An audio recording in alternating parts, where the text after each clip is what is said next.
आप सबके अंदर विराजमान परमपिता को मेरा प्रणाम।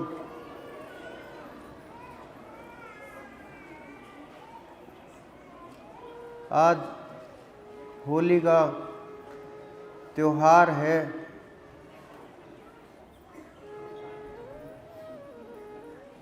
होली आप सब जानते हैं क्यों मनाई जाती है, लेकिन आध्यात्मिक अर्थ अलग अलग होते हैं। इस शरीर के अंदर जब सब विषयों का दहन होता है, सब विकारों को नष्ट कर दिया जाता है, सब विषय विकार समाप्त हो जाते हैं, जल जाते हैं, तो उनकी होली मनाई जाती है। मानव एक एक अणुओं से रचना हुई इस प्रत्येक ब्रह्मांड के अंदर अनेकों अनेकों प्रकृति जितनी भी है, जितना भी परमात्मा ने रचना की है, जितना भी ये ब्रह्मांड उन्होंने बनाया है, जितना भी उन्होंने ये सब खेल तैयार किया है, सब जितना भी आप इन आँखों से देख सकते हैं और जो इन आँखों से आप नहीं देख पाते, वो चीज़ें सब की सब एक दूसरे से जुड़ी हुई हैं।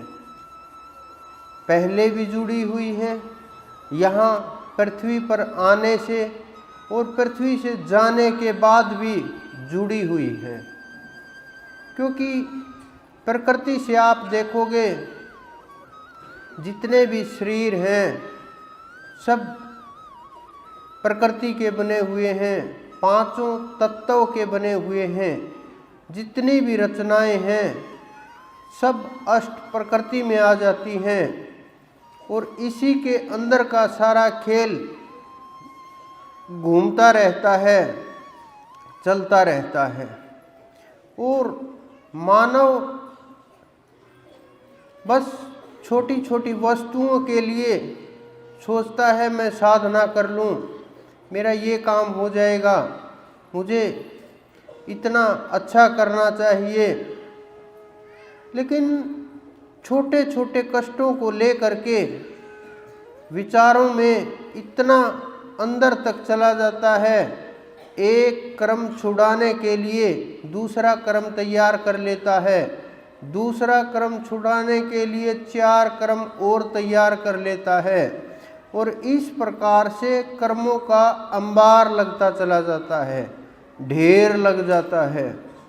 क्योंकि कर्म एक दूसरे के ऐसा नहीं होता कि कल आपने कोई पाप किया था, आज आपने पुण्य कर दिया तो वो बराबर हो गया, या कल आपने पुण्य किया था, आज आपने कोई पाप कर दिया वो बराबर हो गया। ऐसा नहीं होता। अगर ऐसा होता तो ये संसार नहीं चलता, ये जीव नहीं चलते, ये शरीर नहीं बनते। क्योंकि जितने भी शरीर हैं सबका आधार कर्म है, और अगर कर्म ही आधार है और कर्म ही एक दूसरे से कट कट करके समाप्त हो जाए तो फिर शरीर का क्या आधार रहेगा। कर्म के बिना सुख और दुख और काया ये प्राप्त नहीं होते। जितने भी शरीर देख रहे हैं चाहे किसी भी योनि के अंदर हो, सबका एक ही आधार है, एक ही कारण है, कर्म। और वो कर्म किसी भी प्रकार का हो, चाहे अच्छा हो चाहे बुरा हो, लेकिन आधार नहीं बदला जा सकता। और जब कर्म आधार नहीं होगा या हमारे कर्म समाप्त हो जाएंगे, विलीन हो जाएंगे, कर्म शेष नहीं रहेंगे, ज्ञान की प्राप्ति हो जाएगी, परमात्मा की प्राप्ति हो जाएगी, हमें खोज अगर हमारी पूरी हो जाएगी तो फिर ना जन्म होगा, ना मृत्यु होगी, ना सुख होगा, ना दुख होगा, न कुछ पाना शेष रहेगा, न खोना शेष रहेगा। अनेकों अनेक जन्म के कारण से मानव का चोला प्राप्त होता है और मानव का चोला जो ही पैदा होता है वो अपने स्वरूप में लौटने के लिए प्रयास शुरू कर देता है।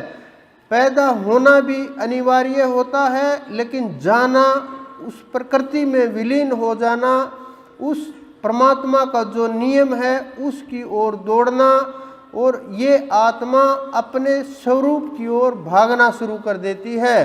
कोई भी बच्चा जब पैदा होता है, आपने देखा होगा, पहले वो 22 घंटे सोता रहता है, फिर 20 घंटे सोता रहता है, फिर 18 घंटे, धीरे धीरे धीरे धीरे उसकी निद्रा कम होती जाती है।